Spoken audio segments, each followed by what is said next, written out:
देश के अंदर हर घर तिरंगा यात्रा जो है निकाली जा रही है। हिसार के अंदर भी जगह जगह पर जो तिरंगा यात्रा निकाली जा रही है। और आज हमारे साथ मौजूद है डिप्टी स्पीकर रणवीर गंगवा जी। इनसे जानना चाहेंगे, सर, जो हर घर तिरंगा जो ये यात्रा निकाली जा रही है, कब से कब तक ये यात्रा ये निकाली जाएगी? हम आज़ादी का अमृत महोत्सव मना रहे हैं। 75 साल आज़ादी को हो गए और अनेक शहीदों ने अपना बलिदान दे करके इस आज़ादी को हासिल करने का काम किया है। हम जहाँ तिरंगा महोत्सव मना रहे हैं, वहीं हम उन शहीदों को भी श्रद्धांजलि देने का काम कर रहे हैं, उनको याद कर रहे हैं जिन्होंने अपना सब कुछ कुर्बान करके आज हमें आज़ाद हवा के अंदर सांस लेने का मौका दिया है। आदरणीय देश के प्रधानमंत्री नरेंद्र भाई मोदी जी के आह्वान पे जो 13 से 15 तारीख का हमारा जो हर घर तिरंगा अभियान है, वो आज से हमने शुरू कर दिया है। हर बूथ के ऊपर हम कम से कम 50 घरों के अंदर हम जो है वो झंडे लगा रहे हैं। इस तरीके से जैसे नड़वा विधानसभा क्षेत्र के अंदर 180 बूथ है, तो हमारा टारगेट है कि वहाँ हर बूथ के ऊपर कम से कम हम 50 झंडे लगाएं, यानी कि 9000 झंडे जिस तरीके से बनते हैं वो हम पूरे क्षेत्र के अंदर लगाएं। और आज बड़ा जोश है लोगों के अंदर। केवल हम इतने तो हम दे रहे हैं, बाकी लोग भी अपना ला करके तिरंगा आज लगा रहे हैं। और एक बहुत ही अच्छा वातावरण पूरे प्रदेश के अंदर आज बना हुआ है। शहरों के अंदर भी, गाँव के अंदर भी एक होड़ लगी हुई है। गांव के लोग कहते हैं हम ज़्यादा लगाएंगे, शहर के अंदर भी हम जाते हैं तो आपके चौक पे भी, आपके शहरों के अंदर भी, घरों के अंदर भी, आप हर जगह आपको तिरंगा मई जो है वो नज़र आ रहा है। इसके साथ साथ हमने तिरंगा यात्राएं भी निकाली है। कल जैसे जीजीयू से हमारी तिरंगा यात्रा हमने निकाली, उसके बाद में एचएयू के अंदर भी, एचएयू क्योंकि नड़वा क्षेत्र के अंदर भी आती है, वीसी साहब बी आर कंबोज जी ने के आयोजित की थी। वो 75 मोटरसाइकिल यहाँ से ओडा तक गए हैं। कुछ ट्रैक्टर भी और भी गाँव के अंदर, यहाँ से 35 ट्रैक्टर जो है गाँव के अंदर तिरंगा लगा करके गए हैं। और लोग पैदल चल करके भी जो है वो शहरों के मोहल्लों के अंदर जो है यात्राएं निकाल रहे हैं। आज भी अभी मैं चौधरीवास गांव से आया हूँ, वहाँ हमने तिरंगा यात्रा निकाली। कल भी हमारे गंगवा गांव के अंदर है। अलग अलग वर्कर्स की ड्यूटियां भी लगाई गई है, जो एक एक दिन में कई कई गांवों के अंदर तिरंगा यात्राएं निकालते हैं बच्चे, और फिर वो ले जा करके अपने घरों के ऊपर वो झंडे जो है लगा रहे हैं। और इस बात का मुझे इस बात की बड़ी खुशी हुई। हम जाकर आज मैं चौधरीवास गांव के अंदर गया, मैंने बच्चों से पूछा कि ये झंडा आप क्या करोगे? बोले हम अपने घरों पे लगाएंगे और सबसे ऊंचा लगाएंगे।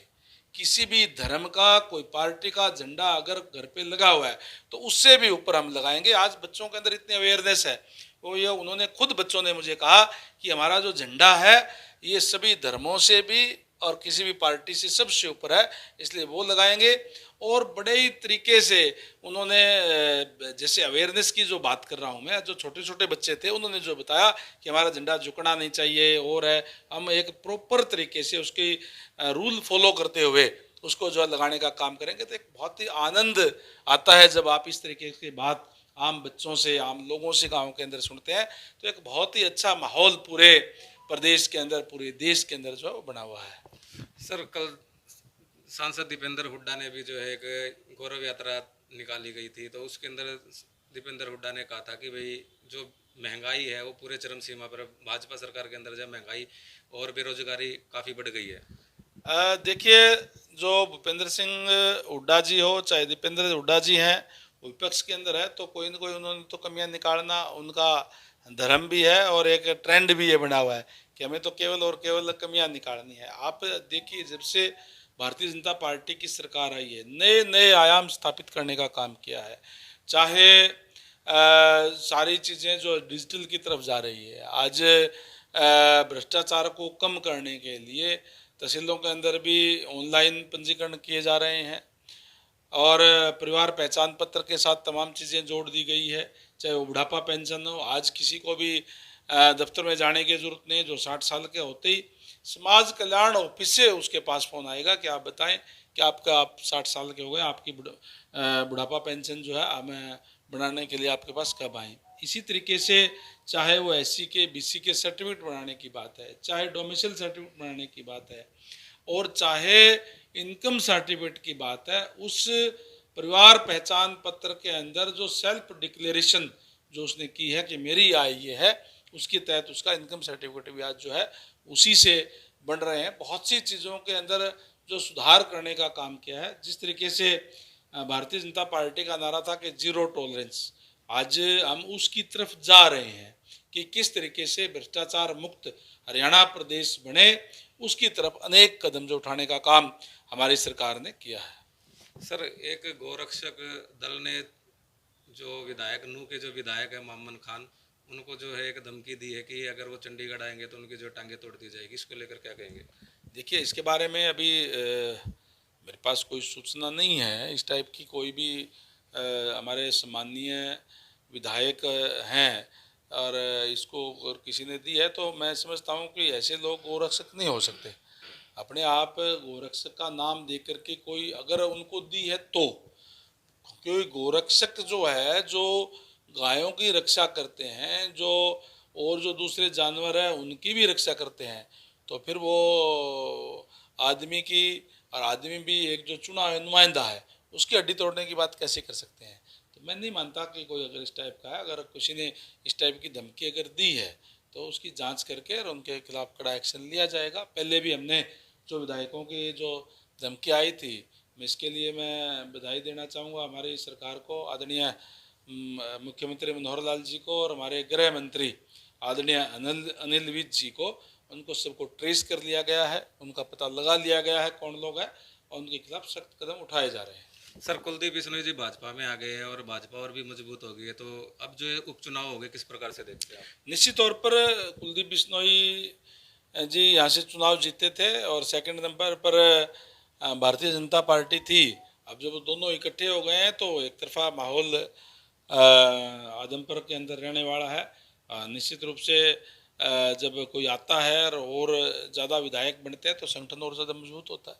सर, विधानसभा का भी डिजिटलाइजेशन कर दिया गया, तो इसको लेकर के इसके लिए मैं धन्यवाद करूंगा हमारे मुख्यमंत्री आदरणीय मनोहर लाल जी का भी, जिन्होंने हमें संसाधन सरकार की तरफ से कोई भी कमी नहीं आने दी, और साथ में आदरणीय हमारे ओम बिड़ला जी का, जिन्होंने पार्लियामेंट की तरफ से भी 60% इसके अंदर पैसा दे करके हरियाणा प्रदेश की जो विधानसभा है वो अब डिजिटल हो गई है। और हमारे जो अध्यक्ष है आदरणीय ज्ञानचंद गुप्ता जी, उनके नेतृत्व के अंदर तमाम काम हुआ। मैं आदरणीय अध्यक्ष जी को भी इसके लिए बहुत बहुत बधाई देना चाहूँगा। हमारे से पहले केवल हिमाचल प्रदेश, अरुणाचल प्रदेश और बिहार विधान परिषद ही डिजिटल हुई थी, और अब हमारी जो विधानसभा है वो पूर्ण रूप से डिजिटल हो गई है।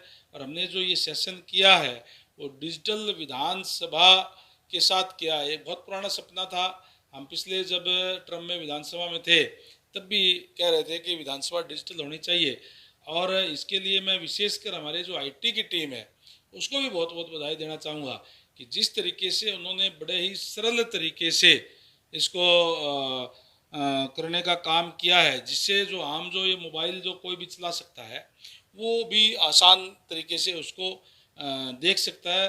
तमाम जो क्वेश्चन आंसर उसके अंदर आते हैं, पूरा बिजनेस उसके अंदर आता है, जितने बिल जो आते हैं वो भी उसी के अंदर आते हैं, और कॉलिंग अटेंशन भी, और उसका जो मंत्री वक्तव्य देता है वो भी तमाम चीज़ें उसके अंदर आता है। बड़ी आसानी के साथ कोई भी विधायक जिसका कोई डिजिटल ज़्यादा कोई काम नहीं किया हुआ हो वो भी उसको आसानी से देख सकता है। तो निश्चित तौर पर अभी तो हम लेस पेपर की तरफ गए हैं और धीरे धीरे पेपरलेस की तरफ जाएंगे, और जब पूर्ण रूप से पेपरलेस हो जाएगी तो एक अनुमान के तौर पे लगभग 5 करोड़ रुपए का फाइनेंशियल जो खर्चा है वो जहाँ बचेगा, वहीं बहुत से पेड़ जो है वो कटाई से बचेंगे, क्योंकि पेड़ों से ही ये जो कागज़ हमारे जो बनते हैं। तो एक बहुत ही अच्छी और एक नया अनुभव इस सेशन के दौरान रहा, और जिससे जो तमाम जो हमारे जो विधायक थे उनको भी बड़ा जो है एक आनंद की अनुभूति इससे हुई। सर, नलवा हल्के के अंदर पानी की जो समस्या है वो है, समस्याएं चल रही है, तो उसको लेकर के कब तक जो है वो समस्याएं दूर की जा सकती है? नलवा हल्के के अंदर क्योंकि नलवा हल्का जो है वो ड्राई एरिया है एक तरीके से, एक तरफ राजस्थान का बॉर्डर भी लगता है हमारे, और यहाँ सिंचाई के पानी की भी, पीने के पानी की भी किल्लत थी। जहाँ तक पीने के पानी की किल्लत की बात है, हमने काफ़ी हद तक उसको सुधार कर दिया है। जल जीवन मिशन के तहत हमारे एक एक गांव के अंदर 1 करोड़ रुपए से लेकर के कई गांव में 4-4, 5-5 करोड़ रुपए तक गए हैं। चाहे वाटर टैंक के बनाने की बात हो, चाहे उनको रिपेयर करने की बात हो, चाहे नई पाइपलाइन बिछाने की बात हो, और चाहे पुराने पाइपलाइन कहीं ख़राब हो गई तो उनको दोबारा बिछाने की बात हो। ये तमाम चीज़ें चल रही है। और शहरी क्षेत्र के अंदर भी हमने 10.5 करोड़ रुपए की लागत से अभी आज़ाद नगर के अंदर नया वाटर टैंक बनाया है, जो जहाँ जहाँ कॉलोनियों के अंदर पाइपलाइन नहीं थी वहाँ बिछा दी गई है। और इसी तरीके से जो ये कैमरी रोड पे पटेल नगर का जहाँ पानी जाता है सेक्टर 15 के अंदर, यहाँ भी हमने 4.5 करोड़ रुपए की लागत से एक नया टैंक बना दिया है, जिससे पानी की दिक्कत कहीं भी कोई भी किल्लत नहीं है और हर जगह हमारी पाइप भी जो है वो चली गई है। और आने वाले कुछ टाइम के अंदर पूरे गाँवों के अंदर चाहे नई बसासत हुई है वहाँ भी, और वाटर टैंक जहाँ नए भी बन जाएंगे और रिपेयर भी हो जाएगी। मैं समझता हूँ कि 1 आध महीने के अंदर जो हमने जो नारा दिया था, लोगों से जो वायदा किया था कि हर घर के अंदर नल और नल में स्वच्छ जल, वो हम पूरा कर पाए हैं। इसी के साथ जहाँ तक सिंचाई के पानी की बात है, वो उसकी व्यवस्था हम कर रहे हैं कि ज़्यादा से ज़्यादा पानी कैसे आए पीछे से, और उसके साथ साथ जो हमारे पास पानी है उसका समान बंटवारा हो, कोई दिक्कत ना हो। हम टेल तक पानी पहुंचाने में हम सफल रहे हैं। आज जितना पानी मोरी के साथ वाले खेत का लगता है, इतना ही पानी टेल तक भी जो है वो जा रहा है। और हमारी जो न्यू सिवानी फीडर थी वो अब बन के तैयार हो गई है। और अब रेनी सीजन के अंदर 2-2 बारी जो पानी हमारा जो है लगातार 2-2 बारी क्या, अब तो लगातार ही पानी जो है नहरों के अंदर चल रहा है, कोई दिक्कत परेशानी नहीं है। आने वाले समय के अंदर भी अब रेनी सीजन के अंदर तो हम 3-4 महीने 2-2 बारी भी पानी दे पाएंगे, क्योंकि हमारे यहाँ तो पानी का टोटा हमेशा ही रहता है। कितनी बारिश हो जाए फिर भी पानी की कमी, हमारे नलवा क्षेत्र जो है रेतीला इलाका है, राजस्थान के साथ लगता है कई गाँव उसके, तो उसमें रहता है, तो वो आएगा। और हम और भी व्यवस्था करें कि पानी सिंचाई का ज़्यादा आए।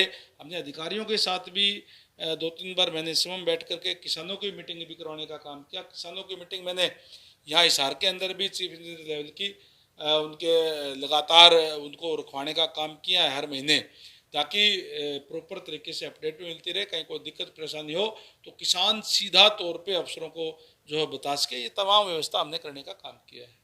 तो ये थे हमारे साथ डिप्टी स्पीकर रणवीर गंगवा जी। इनका साफ तौर से यही कहना है कि जब 13 अगस्त से लेकर 15 अगस्त तक जो है पूरे देश और हरियाणा के प्रदेश के अंदर हर हर घर में जो है तिरंगा जो है लहराया जाएगा, और जो ये तिरंगा यात्रा है वो हर पूरे देश के अंदर जो निकाली जा रही है।